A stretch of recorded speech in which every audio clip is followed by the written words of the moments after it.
Hola amigos, damos comienzo al segundo programa de Crónicas de Chimenea.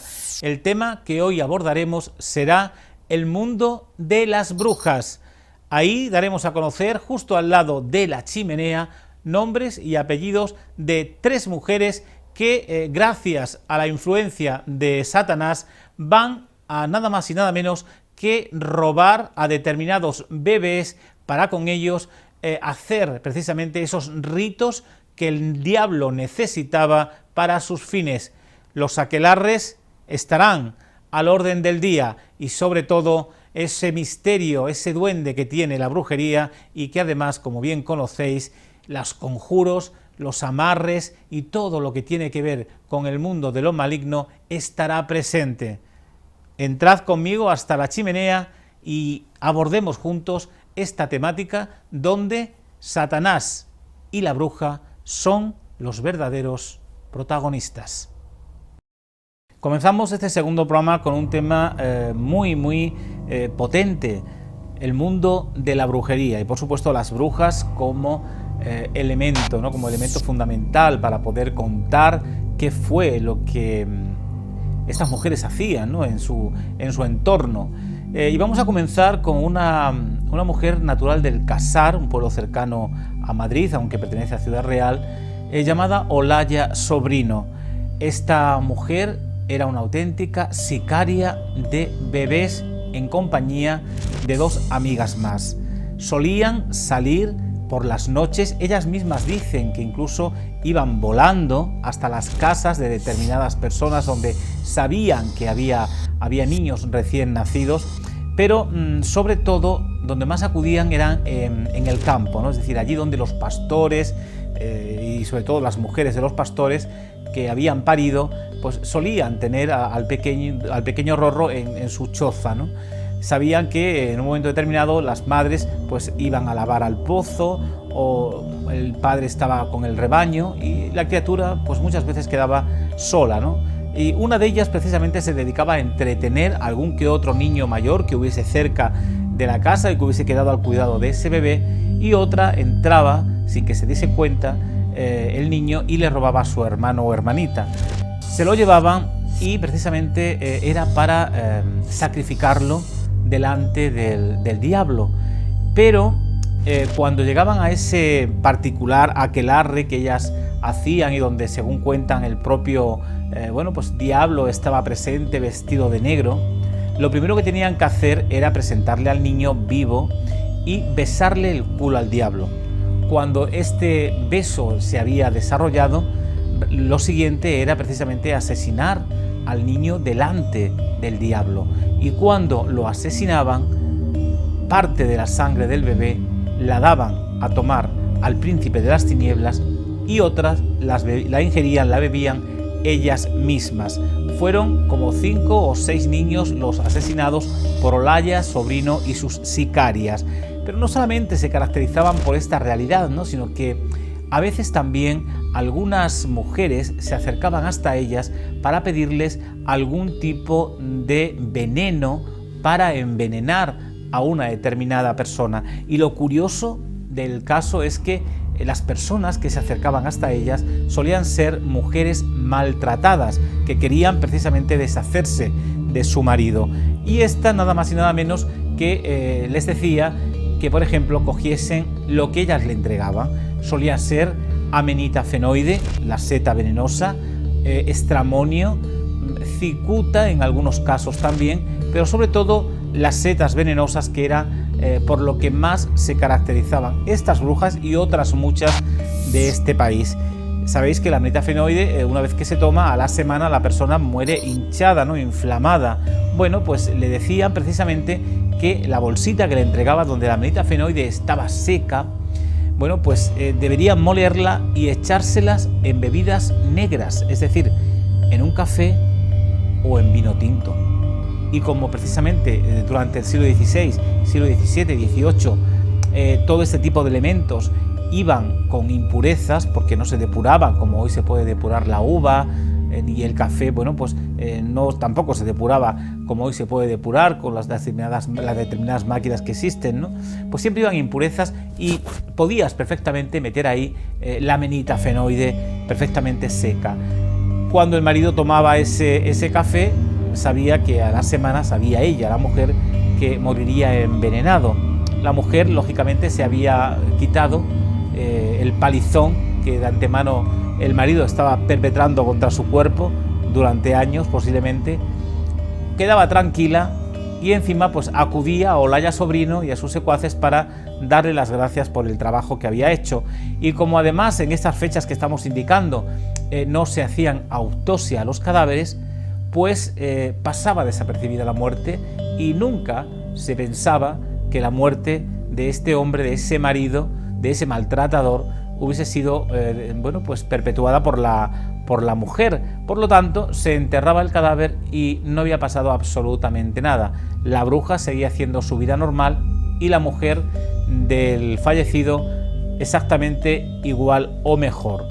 Pero Olaya Sobrino y sus amigas no solamente se caracterizaban también por ir a la caza de niños, ¿no?, y asesinarlos como ya hemos indicado, sino que además solían también tener dentro de sus casas, y ahí la Inquisición cuando entró precisamente a inspeccionar las habitaciones de ellas, se van a encontrar determinados elementos que eran muy usados por las brujas, en este caso sapos muertos, cuervos que estaban metidos en jaula y que a veces pues eran utilizados, ¿no?, por estas mujeres para hacer determinados bueno, pues amarres o determinados conjuros, lombrices, serpientes, en este caso sobre todo las pieles de serpiente. Todo eso se cuenta, ¿no?, en los documentos de Olaya Sobrino y de sus amigas.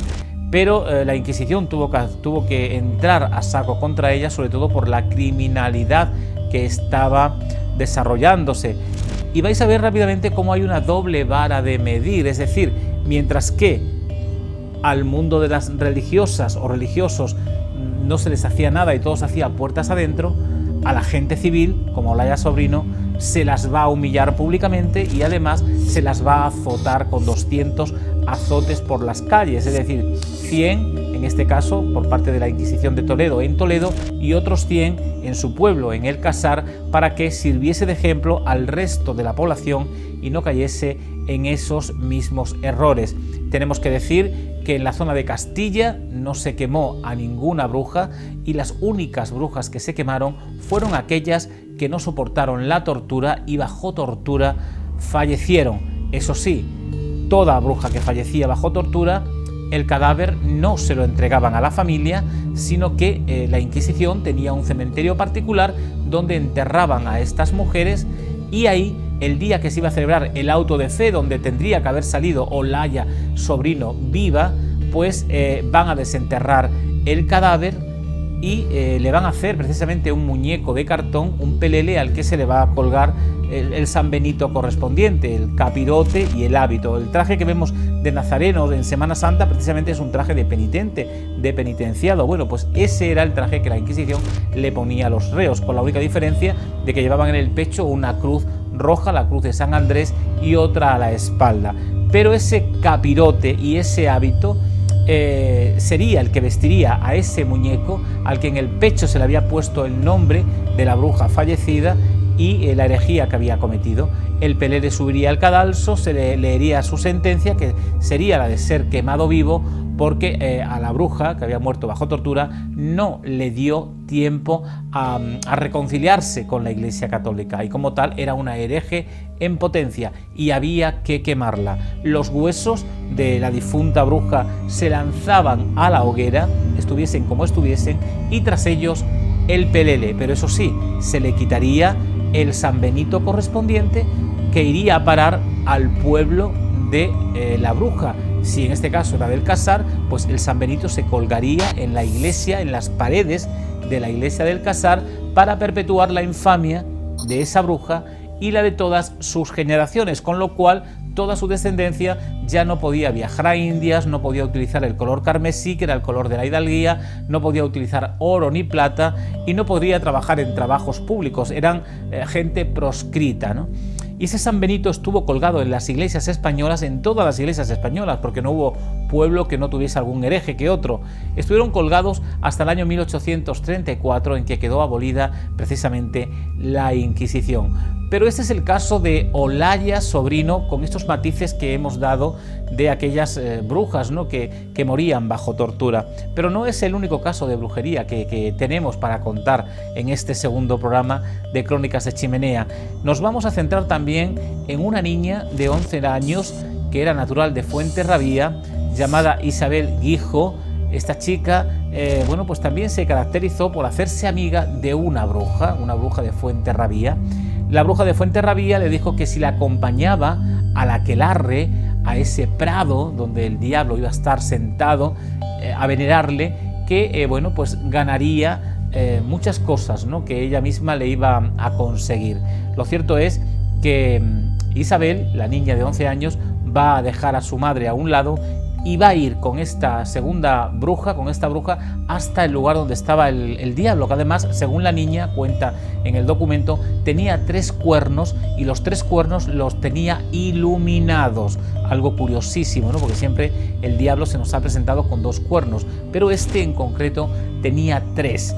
También dice que tuvo que besarle el culo al diablo. Esto era muy normal en todo el mundo de brujeril, y una vez que estaban ante él, ya después se van a dedicar también a el robo de bebés. En este caso no va a participar la niña, pero sí las mujeres que en ese momento la acompañaban y que se encontraban alrededor del diablo. Va a ser un caso muy parecido al de Olaya Sobrino, pero con el matiz de que esta niña va a participar, va a ser detenida por la Inquisición, va a ser considerada bruja y como tal va a tener que ser sentenciada y condenada por la Inquisición. Recordemos que los niños de 11 años para arriba podían ser ajusticiados por el Santo Oficio, sobre todo dándole 24 azotes. Se ensanbenitaban, es decir, se le ponía el sanbenito correspondiente, el capirote y el hábito, y tendrían que sufrir la humillación pública también por las calles donde bueno, pues el auto de fe en ese momento se estuviese celebrando, que normalmente era en Logroño.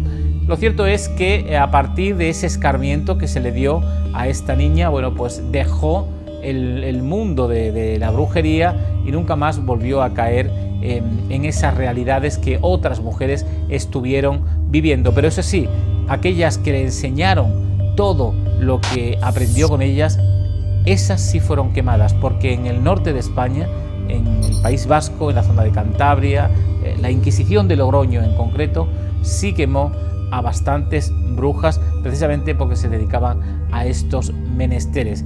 Y este es el caso de Isabel de Guijo, una niña que sin querer se vio metida de lleno en un mundo que desconocía, pero que parece ser le cautivó en un principio. Yo no sé hasta qué punto, ¿no?, pero bueno, es una niña influenciable, en este caso por la bruja mayor, pero lo cierto es que ella dice que vio al diablo y que lo vio con 3 cuernos que además estaban iluminados. Pero hay un caso que quizás sea aún mucho más potente que el caso de que estos 2 casos que hemos contado. Hablo de la Líndica, ¿no? Es una mujer también natural de un pueblo de Badajoz, de la Haba, que también se va a caracterizar, ¿no?, por el envenenamiento de personas, pero sobre todo ella quería envenenar a aquellos que consideraban sus enemigos, y en este caso solían ser médicos. Algo terrible, porque un médico se puede dar cuenta de lo que le puedes estar echando en una determinada bebida. Bueno, pues la Líndica va a envenenar a un médico de Almendralejo, precisamente utilizando el estramonio y otras plantas maléficas, como así se le llamaba, de la zona, sobre todo la rosa de Alejandría.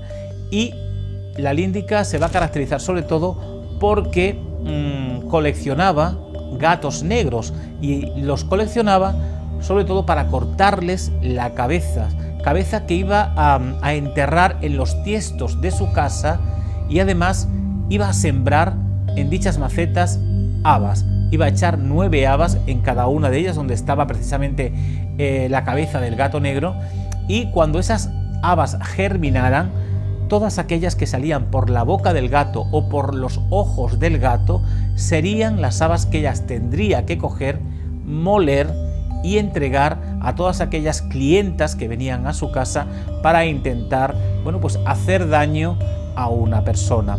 Pero eso sí, el daño más grande, mayúsculo, que esta mujer desarrolló fue precisamente el de acabar con la vida de un médico de Almendralejo.